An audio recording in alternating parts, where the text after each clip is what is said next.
And welcome back, folks, to the exit interview. I am Kevin Adams, and I am here with my wonderful host, Asian Lions. How's everybody doing? I hope everybody is great. We are here with part 2 of our interview with Dr. William Smith. We had to keep this conversation going. We had to continue it so much that we didn't get to. So we are going to jump right into this part 2 interview for y'all in a second. But just remember to follow us at Two Dope Teachers on Instagram and Twitter. And you can like us on Facebook .com/Two Dope Teachers and a mic. Our email address is twodopeteachers@gmail.com. And you can listen to us on Apple and Spotify podcast or at mrmunoz.org. If you listen to us on Apple, please give us a 5-star review. It really does help others find us and get our content out to the people. And I'm sorry to crash in here as the awkward producer. If you go to the website and it's not working, it's because I'm learning how to be a webmaster, and it might be a little bit, but don't get mad at us. Just go to the feed. It's all there. Yeah. Okay. Gerardo, producer. Yes, producer voice. Producer voice. Yes. The voice of the gods coming down. Go to the feed, find it there. You will get it. All right. We're leaving that in, by the way. Okay. That's it. Finally, if you want to support us financially, because you know it is all about the Benjamins. Not really, but we need those to keep it moving. Podcasting ain't free. Head over to patreon.com/2dopeteachers, where you can become a patron for just $5 a month. And you get a sticker, an amazing sticker by Sham, if you become a patron. And who knows what's to come for the rest of you as you become patrons. Yeah, so, maybe a fire nickname. That's what, it. Oh, a Wu-Tang teacher name. Oh, nice. A Wu-Tang teacher name. Right? Right? Yes, from the Wu Yu. We have to go back. From the Wu Yu. Oh, listen to Asia. Asia got bars. Yeah. Go in. All right. Well, speaking of bars, let's get back to these golden bars of wisdom coming from Dr. William Smith. Yeah. So, Dr. Smith, last time you were here, we talked about educators and this need for us to heal, specifically Black educators, and what we need to do to make sure that we're in the healing spaces in our homes, and that we're making sure that we're eating right and we're reading what we need to read and things like that. And this time we want to kind of go back and talk to you about some of the people we've had on our podcast, we've interviewed, and their experiences, and just really get your opinion about their experiences, what you're thinking, some of the folks that you've spoken to in your research, and just kind of have a conversation about like if what we're hearing about is common, and which we believe it is, but just kind of have that conversation. Sounds good. I'm ready. Okay. So like one of the things, a lot of times we talk about, and actually I think maybe it'd be good to, and I'm not sure we're going to play this back to back, but I think it's really good that we talk about and define racial battle fatigue first, maybe just in case people only get this part of the episode. So could you define it for us quickly? Just tell us the same things that, or more, add on to it, what you told us last time about exactly what is racial battle fatigue. All right. So I'll give it in kind of scientific definition, and then I'll break it down to the more kind of grassroots, elements of it. So racial battle fatigue is not a post-traumatic stress disorder because we do not live in a post-racist society. President Obama did not usher in a post-racial or post-racist movement. So anything that happens to us is in the current, and we bring on to that the historical trauma. All right. So what racial battle fatigue is a systemic, race-related, repetitive stress injury or stress syndrome. Okay. So what that means really is, and I don't know if I said this last time, but there was, and I think Gerardo will like this, there was a hit by Grandmaster Flash and the Furious Five with Melly Mel. And, you know, it said basically, don't push me because I'm close to the Close edge, to the right? edge. Yes. I'm about to lose my Lose my head, right? head. Yes. So it's like a jungle. Sometimes you make me wonder if I, so you feeling me? I think Yes. we Yes. online now, right? Yes. So Yes. what it means is that Black, brown, and indigenous people are always so close to the edge that they feel like they're going to be pushed over the edge at any moment, and they're fighting for their lives in a way in which the body starts to code these environments in a very stressful and violent way. So the body codes racism, gendered racism, as a violent act. Thus, racism is violence. Mm, Hmm. yeah. Wow. Wow. I mean, So go go ahead, ahead, Asia. Kevin. Okay. You I go. was gonna say, like, first of all, like all of that, yes. And you talked about like the three different ways that racial battle fatigue shows up in the body. Can you talk to us about that too? Yeah, so basically, and these are the main ways it shows up. It shows up at a psychological level, a physiological level, and an emotional behavioral level. So some of those psychological things will be, um, you might have self-doubt, you might have imposter syndrome, um, you might,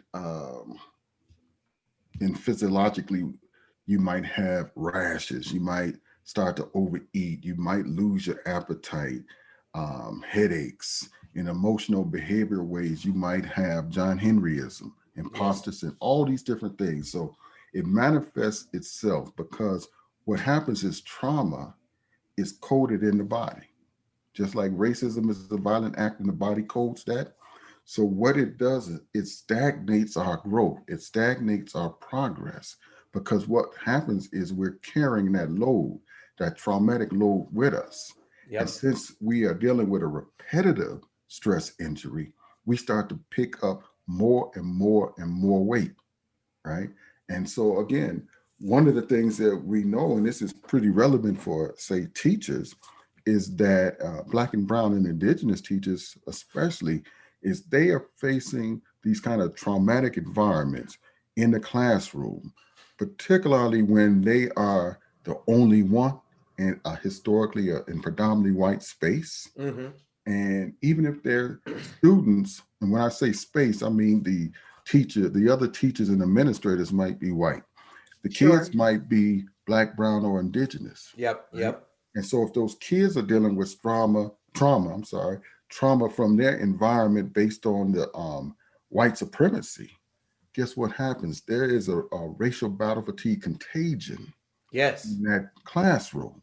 So those teachers are picking up that stress. So, after having the 2020 and now 2021, most of us have become kind of epidemiologists from this pandemic. We've heard words like R naught. Yep. R naught is the transmission rate, right? So if it's over one, which is really something that we always try to get it lower than, that means that if it's say a 4, you can contaminate 4 other people. Mm-hmm. So guess what happens when that teacher is in front of that room with these traumatized students, because when they walk to school, the police are looking at them as little miniature terrorists, Yes. Mm-hmm. right? And then they get into another classroom where the other teachers don't show love, don't show joy, don't see you as a body that can aspire to do great things, don't see you as a future heart surgeon, doesn't see you as a future lawyer, doesn't see you as a future dancer. So they put you in your place by racial microaggression. So these children are microaggressed. Now they're in your classroom and you feel that because we are a collective people. And now you have racial battle fatigue contagion because now that R naught is high. You got 20, 25, 30 students in the classroom. and it's one teacher. Sure. She's overburdened because not only is she stressed because her babies are stressed in the classroom, but that white principal or that white teacher who doesn't understand, who does things like that. I think it was somewhere in the South where those teachers held up a noose and took a picture, and the principal was the one who took the picture. And then they didn't understand why, the four white folks didn't understand why that was wrong. Mm-hmm. They knew why it was wrong. Mm-hmm. Yeah. So that's traumatizing to those Black babies' mamas and fathers having their children there. And then it's traumatizing the children. And so if it's a lone Black teacher or a lone brown teacher or a lone indigenous teacher in that classroom, she or he feels that too. And the other thing that happens with that is those teachers, even if they are Black, brown, or indigenous in those spaces, and as white students and white colleagues, they might experience that environment as bullying. And so what we know from the research is that right about, I think 1.59 times they're more likely to have heart-related diseases. What that means basically is that they have a 59% increase on the ability, or not really the ability, but the chances of having increased heart problems. They also are roughly about 1.46 times more likely to get type 2 diabetes. Said differently, 46% of an increase towards diabetes, type 2 diabetes. Now, when we look at the Black population in those studies, it's even higher. Now, what does that mean? Again, the body codes racial body fatigue. The body experiences it. And so those teachers start to say, I'm having heart problems. I have rapid heartbeat and I have a headache. Now I got type 2 diabetes. I don't know how well, we know it's genetic, but genetic because of the stress. Yep. So the environment becomes an environment that they really don't feel safe. And that's where the bullying comes from. So when you feel fear, when you feel unsafe, when you feel a lack of security, when you feel hostility, and you feel something like, just traumatic events, that's all coded as bullying. Sure. And so I think that's what the teachers that you might have spoken with are going through. And many of the teachers that I've spoken with are dealing with.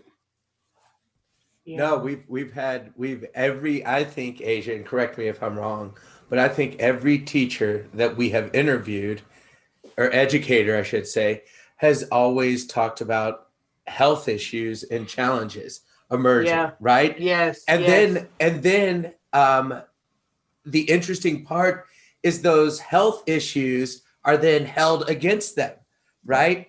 And so it's like you have to take time off because you are going through, these physical manifestations of white supremacy and racism and dealing with it every day. And then it's being thrown back in your face, right, as you try to take advantage of the time that you are allotted, right? right. And it's held against you. We've seen that happen over and over again. Right. And that's what Luke Wood and Frank Harris calls race lighting. Race lighting. So Tell us about it. So, it's like gaslighting. Yes.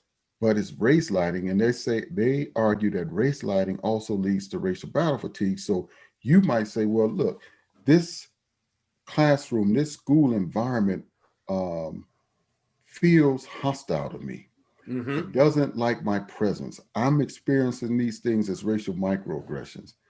And then they say, are you sure? We all love each other around here. We all work together. We all respect each other. You sure you're not just making this up? It's not just in your mind. Why don't you just focus on your pedagogy? Why don't you strengthen do you need to go to a workshop? The thing is, they're marginalizing your experience when you say this is my reality, and then sometimes part of the racial battle fatigue is that we start second guessing ourselves. And that's where Sure. sometimes that imposter syndrome comes in, like, well, is it me? And, because you oftentimes might be the only one. But if you're not the only one, then you might have other people who have different experiences that look like you or shared experiences.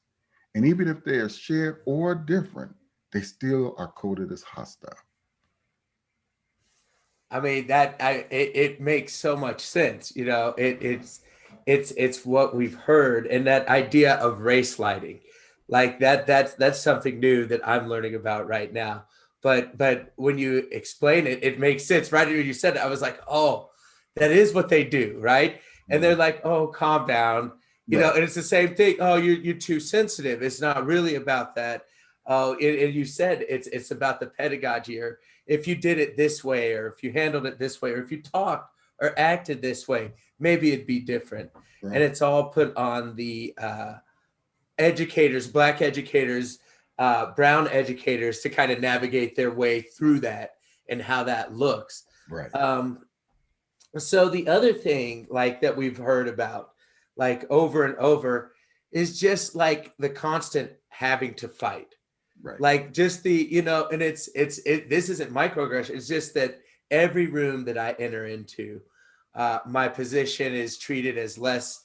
I have to argue. I know that someone's gonna, well, I don't think these kids, are meant for these classes, or, they really just don't really want to do the work or care about it, or care about education.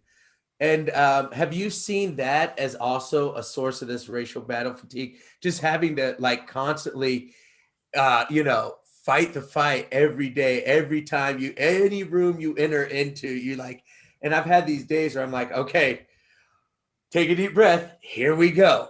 I know I'm going to have to say this at least 3 or 4 times in this meeting. Oh, that's classic.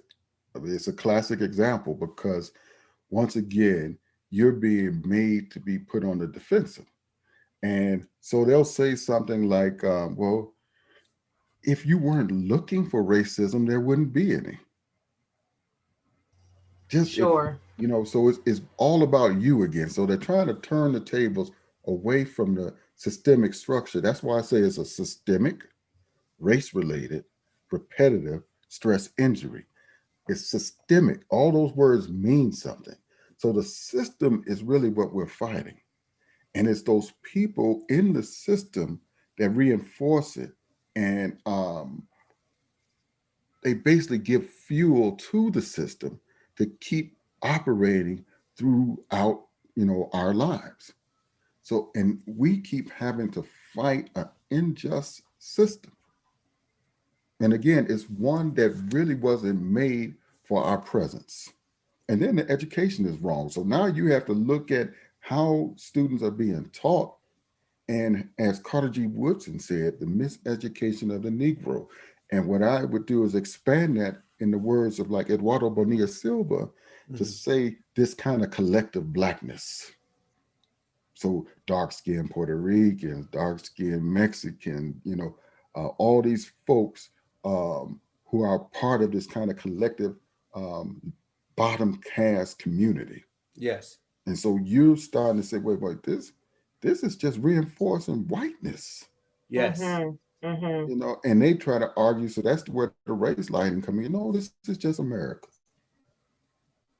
This is just human. We're all appreciating contributions. Then you say, well, the contributions of indigenous is missing. The contributions of Chicanas is missing. The contributions of Black women are missing. Oh, well, but it's such a larger piece. So now you're on the defensive. And anytime that you have to always be on the defensive, you never get rest. I don't know who your favorite football team is if it's the Denver Broncos or, since y'all in college. That's who I represent. That's who I represent. Well, if your defense was on the field for over 150 plays, that's a bad defense. That's right. And so what happens? They get tired, right? And then the offense continues to run over them, right? Yep. The best defense is one that doesn't stay on the field long. And That's right. they can put the offense on the field. When have we been able to be on the offensive side? And see, that's what Dr. Chester Pierce talked about when he said offensive mechanisms. And I recategorized it to say offensive racist mechanisms. But these offensive racist mechanisms are the things that keep us on the defense, keep us in our place.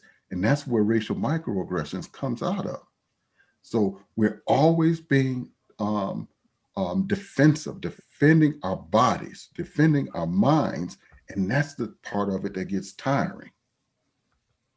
So can I ask a question then? Just thinking about first of all, Go ahead. Oh, well, I would just go ahead, Asia. Ask your question. I'm gonna come back to this. so I don't know anything about football. Please no. But what I want to say is you talked about like this like being on the field for like 150 plays, and this makes me think about this idea of Black educators like leaving the field and passing that baton on. Because last night we had on Dr. Darlene Sampson, and she talked about when Black educators are exhausted, it is okay for us to like basically walk off the field, right? And that lets someone else, another Black educator, hopefully, but someone else to take on that work because we just can't keep like burning ourselves up. So would you say that that's the kind of thing that you would maybe suggest to educators? And I know that a lot of us talk about like not wanting to leave our children and like being the only person of color, Black person specifically in a space. Would you say like it? Yeah, like let's try not to burn ourselves up in the name of all of our students, and then we end up getting, basically like blowing away in the wind and sacrificing ourselves. Now, there's two ways to answer that, and one is from a more radical tradition. It's a more liberatory tradition. So, which one do you want me to give you? The one that's kind of where everybody will accept and understand, or you want to go in the radical? You already know. You know. Well, yes, let me radical. I'll give you a little bit of both. One All right. is we can't walk away. All right. And that's the hard things. But then we get burnt out and we start carrying on that allostatic load is off balance. So now our cortisol levels are increased. We have telomeric decay. So it hurts us. But one of the things we do is we can't leave our babies, right? And because what happens to our babies? So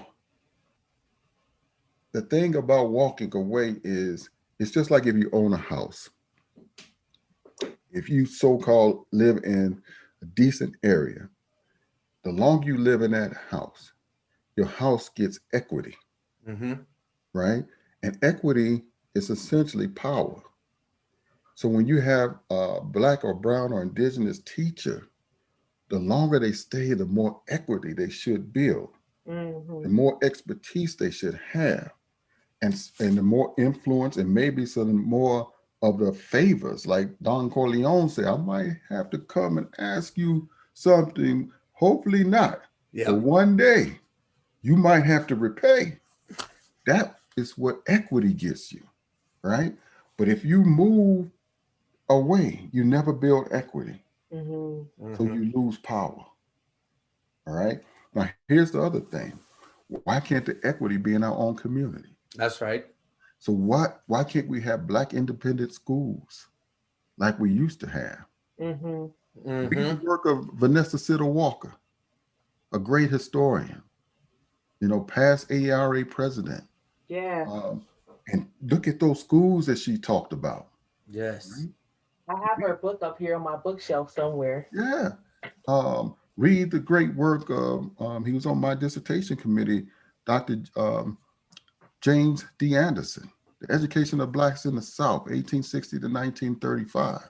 So we can do it. Now, we knew there was threats then, and a lot of those things got, white supremacy came in and they burned it down and lynched people. But we're in a new era. White supremacy is still alive, but we got to teach our babies, because our babies' souls are dying, soul injuries. That's one of the things that the Native people call soul wounds, Yes. right? Um, and they have a book. One brother has a book, Eduardo. It's called Healing the Soul Wound. Healing the Soul Wound, Trauma Informed Counseling for Indigenous Communities, Eduardo Duran. So we need to be able to understand the soul wounds that these children are having in these schools, right? And that they're being injured. So indigenous kids are being injured, black kids are being injured, brown kids are being injured. And they would be less likely to be injured if they were in loving hands and loving arms with teachers that look like them, who are in control of their community with, or their school within their own community. I mean, I love this idea, of Black independent schools. I'm a big fan of Bell Hooks. We're big fans of Bell Hooks, and teaching to transgress. She talks about the greatest education I've ever had was in my all Black school, my segregated school. She's like, we didn't have much, but we knew we were driven by a mission, and that mission was guided by love, and it was people who knew us, who cared about us. They knew us out a messianic zeal, yes. That knew us, they knew us in and outside. They knew us at church. They knew our aunts, they knew our uncles, they knew everybody, right? So like that just hits. That just hits right. But I want to go back to this idea where you talked about offensive racial mechanisms. And one of the things that like has also been mentioned by teachers are like evaluations. Evaluations and school ratings. And I've come to the opinion, like all evaluation systems, I believe they are skewed towards whiteness. And so they're always going to prefer whiteness in the way that expressed in whatever. And so I almost feel like it's just another tool of white supremacy to come through and say, you're not good enough. You're not qualified. You still got to do it better, even if you were doing it, the best. And oftentimes it's people who don't look like us, who are evaluating us and deciding, are we doing a good job or are we not doing a good job? But have you seen also like that role of the evaluation? And what are your thoughts about things like school rating systems, especially in our city? They're used to shut down schools in our state, right? And then reopen them. And usually with what we call plans of innovation. And usually 9 times out of 10, what I've found is the plans of innovation in Black schools tend to be stricter, more rigorous, takes away joy, takes away freedom, opportunity, like the ability to talk, right? And express yourself always. And we've talked to other people in New York, and they have debates about school uniforms, but that always is like part of the process. But what are your thoughts about like all of those kind of tools that are used to kind of reinforce white supremacy, run Black teachers out, and really, I guess shut down Black schools? Oh no, I think they're tools to really raise the status of those who are more likely to benefit from whiteness, and then keep the other groups in their position, right? So we have to use our own tools. We know what's good. We know how to see and seek out brilliance. We know how to create brilliance. And so that's why it would benefit us more in Black independent schools, but we have to believe in ourselves. See, I come from a mother who was a teacher. Yes. In an all Black school. Yes. I went to all Black schools until high school. Yes. So I saw Black brilliance. Yep. And I saw Black struggle. Yep. But I saw the whole continuum. And that's the beauty of like a school like Spelman and Morehouse. Yes. Yeah. So you can see the whole continuum instead of just one side. And that's just the deficiencies or the deficits. And then those deficits become the part of the culture of the race as an identity, because people say that blacks can't achieve. But if you go to Spelman, you go to Morehouse, you see success, right? And that's how it was in my school. I saw brilliance in the teachers. And the thing that was really most effective for us, because sometimes black boys would get a little rambunctious. Yes. It just it benefited me in Chicago when there was an offshoot football league, and I think the team was called the Chicago Fire, and then it went defunct after a couple of years. That league, so we had this influx of big old strong black men who were substitute teachers and regular teachers coming to classroom. The black teachers was all excited because they're like, I'm gonna send you down to Mr. Holmes, and his name was Larry Holmes. Yes. I'm gonna send you down to Mr. Holmes. And see, back then they was paddling. I think most of them was cues or something. Yes, because they were swinging that wood, but they had these muscles, and they didn't play, right? Yes, but they could teach too. That's right. So the thing was, they commanded respect. They didn't demand it; they commanded respect, and so that changed the whole culture of the school, and so that benefited me a lot. But here's the other thing: some colleagues of mine and we did a study using national data. Mm-hmm. And what we did was, it was looking at some of the from K through, I think, 6th grade, and some of these assessment tests, like with math. And here's what we found in the data: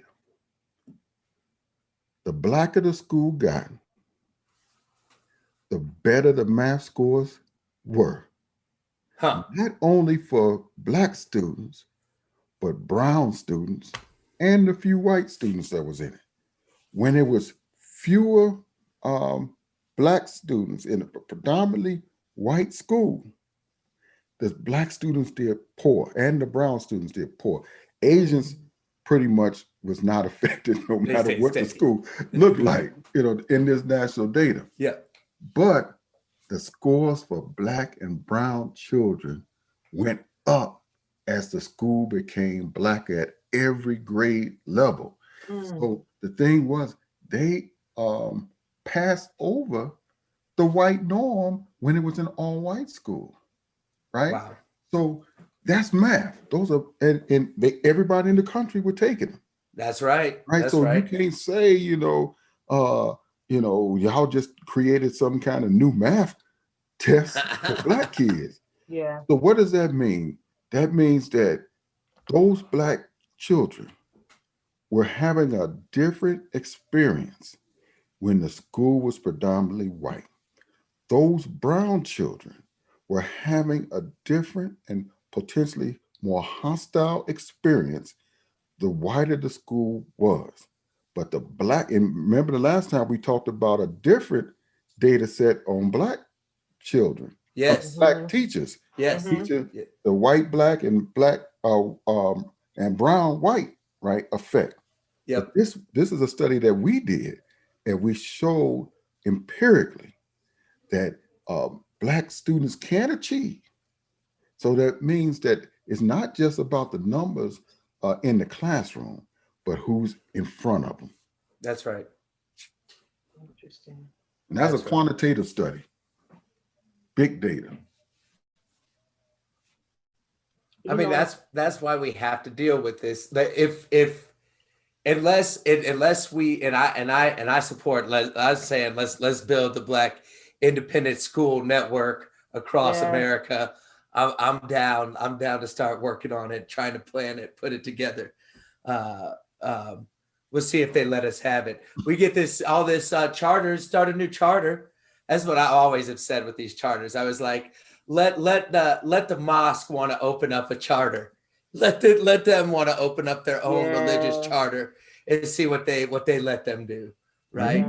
You can there's a few schools in Chicago. Matter of fact, there's an all boys school in Chicago, black boys school, where they have some like 90-something% who go on to college. I've read about it. right?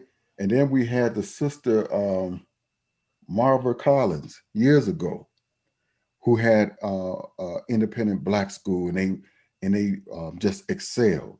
So we could do it. We just have to believe in ourselves, and we have to stop being scared of white people That's and right. white approval.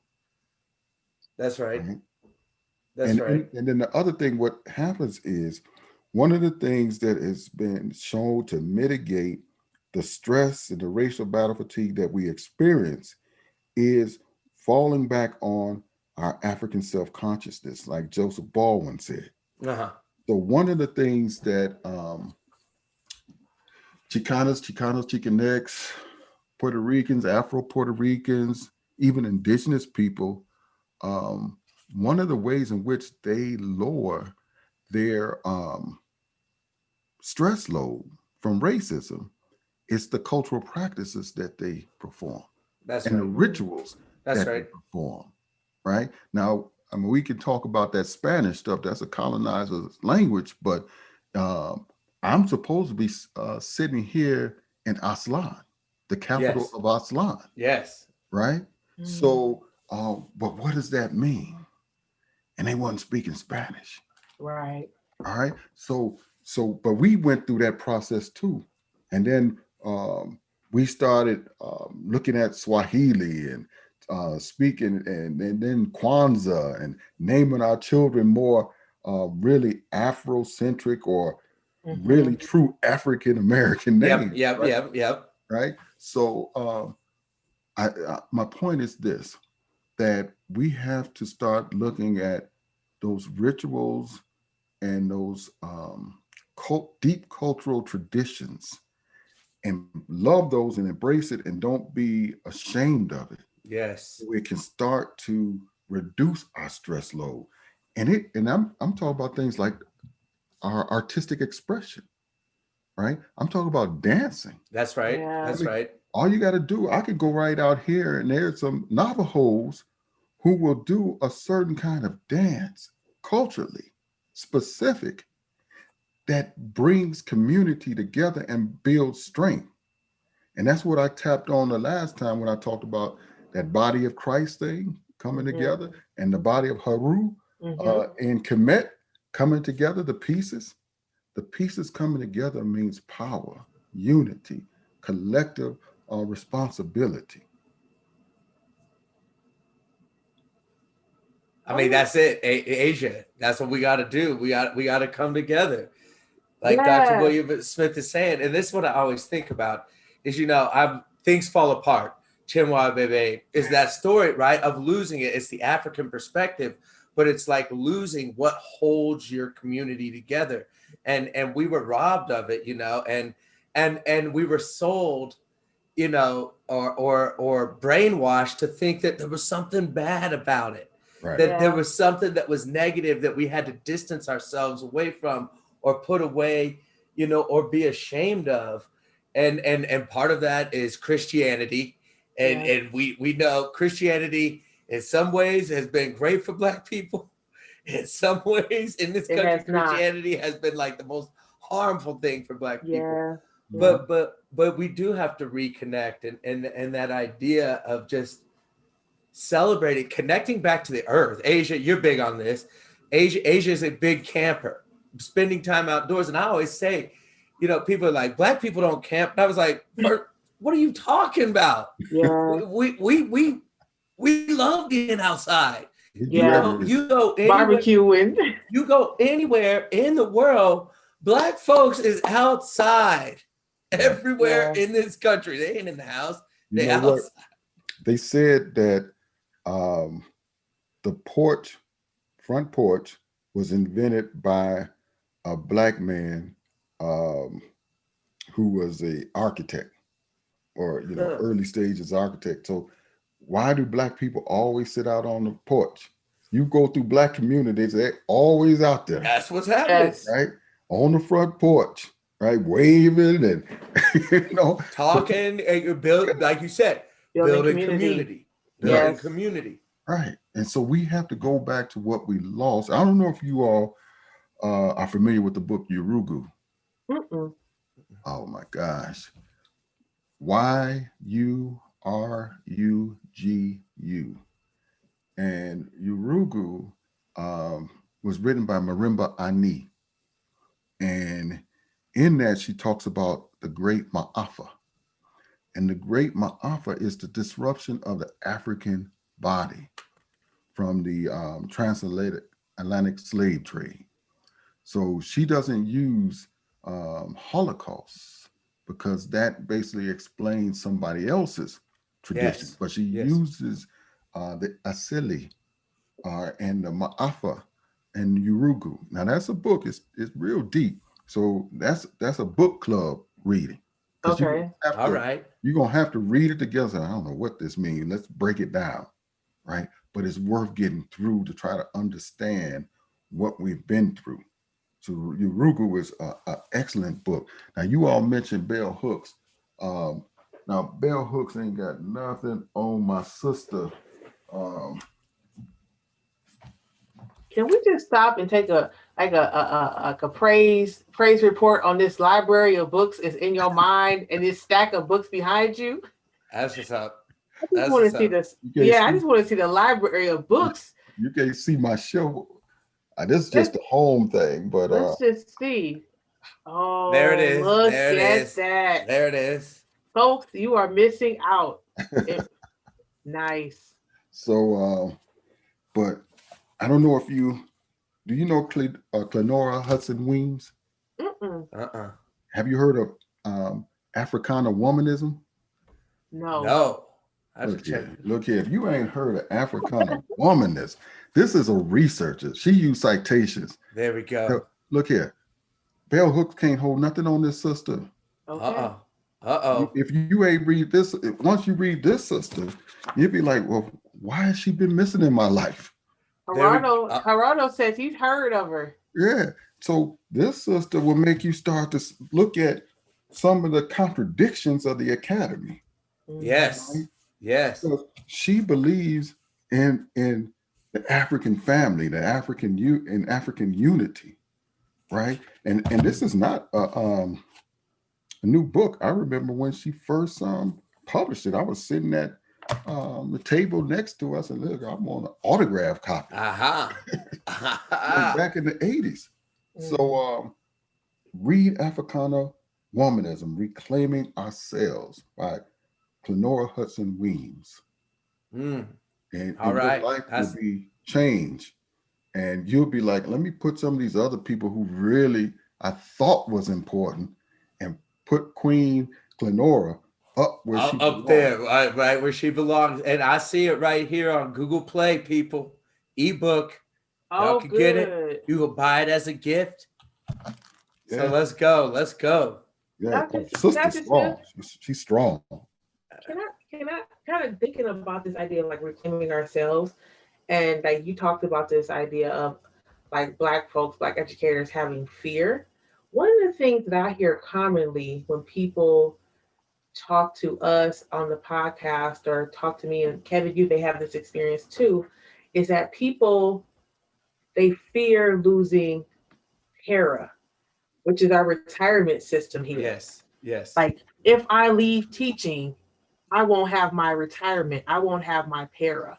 Yes. Right. And so like I get really like I understand people's concerns about retirement, but I try so hard to understand, especially if folks are 20 years out, 10 years out. Yes. Like how much, and Gerardo's in the background saying, me though, it's him. He's like, I got 8 years. He's like, I'm counting down. But like how much? He too young. He's too young to talk about 8 years. Yeah. Like how do we exchange? Like how do we justify? Maybe it's not a question to you, but like put out into the atmosphere. Like how do we justify killing ourselves slowly, knowing that we can end up with diabetes, knowing that we can have heart disease, knowing that we are having strokes, and justifying our mind exchanging our livelihood for a retirement system. Right.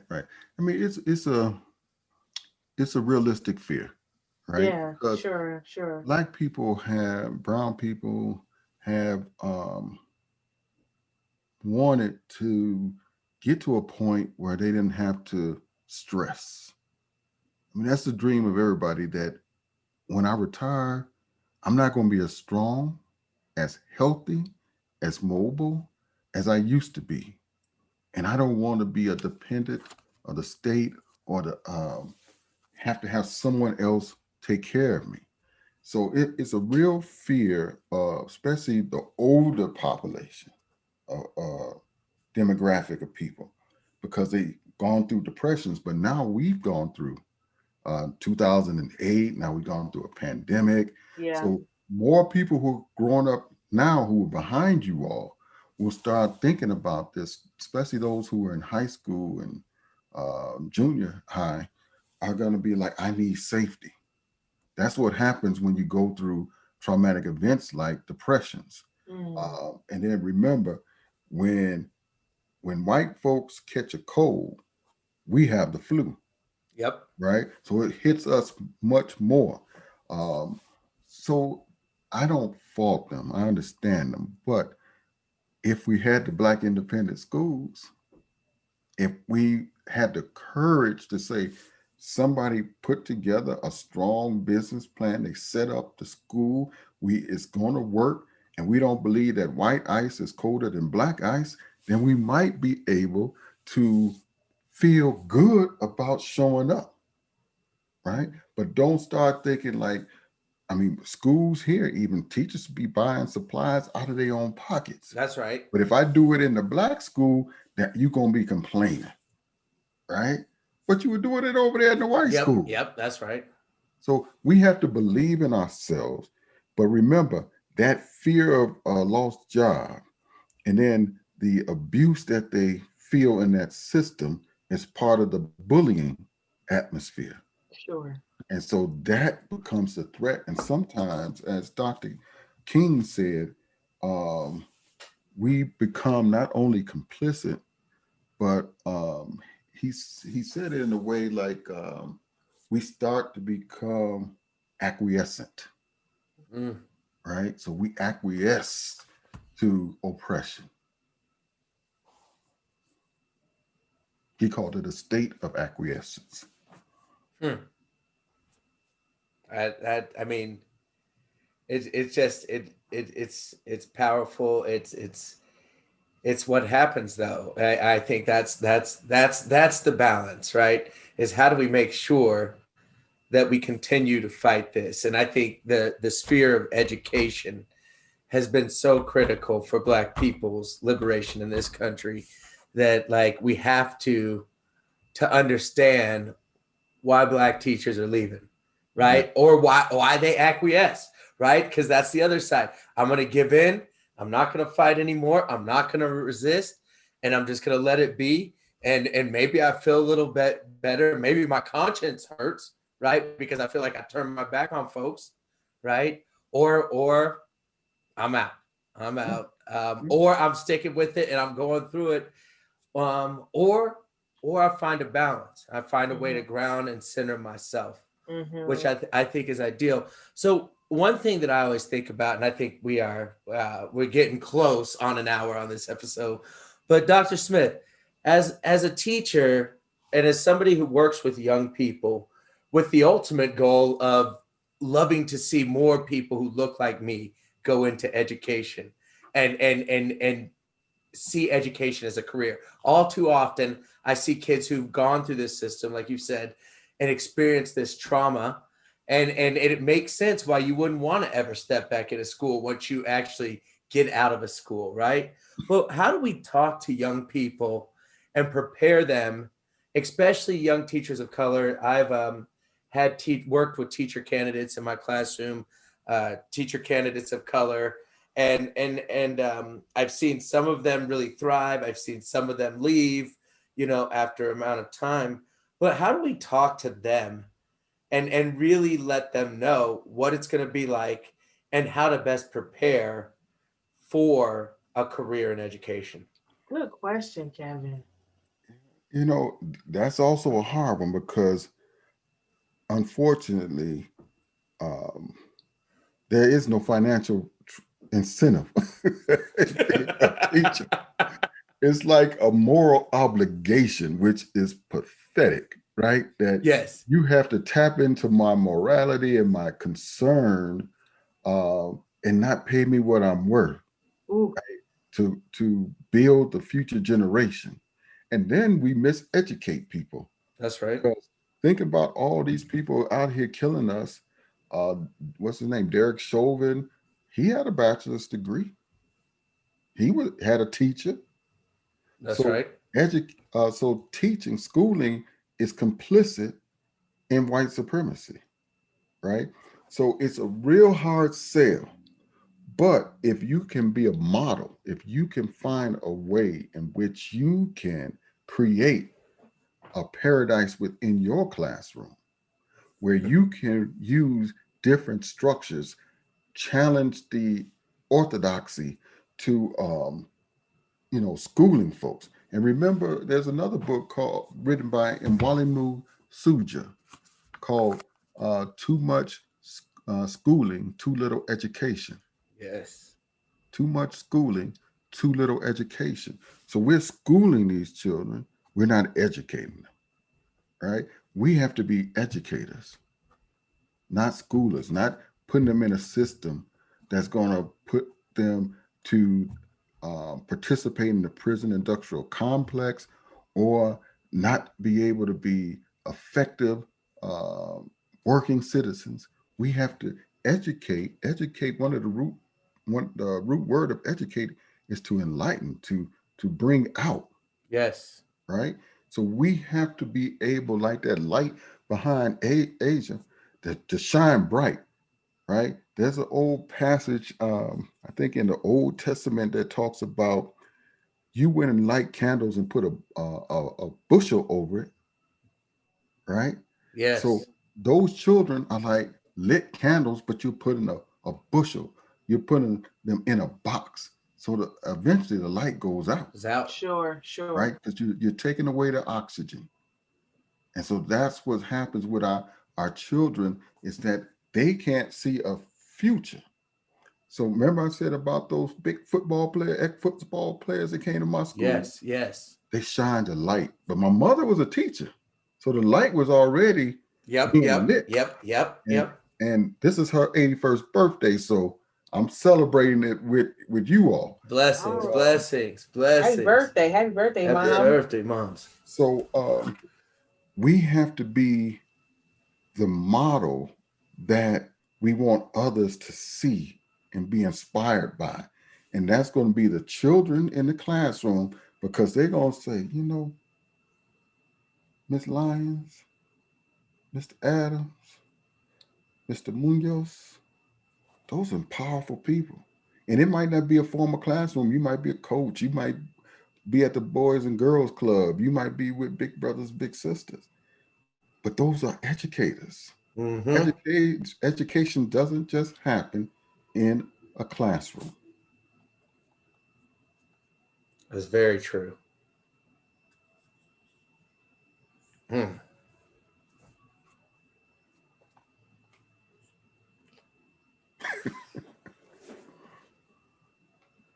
You know what they call that? Just let it marinate.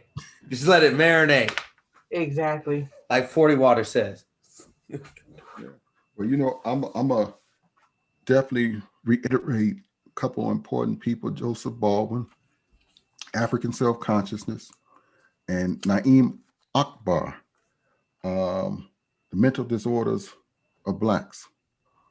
And part of the problem, as Akbar talks about, is that we oftentimes suffer from the alien self disorder, the anti self disorder, or the self destructive disorder. And so, in order to not participate in that kind of self destruction, we have to reignite the African self consciousness. So, read Baldwin's work, um, and get inspiration from that. And then read the work of A. Wade Boykin. He was a psychologist at Howard University.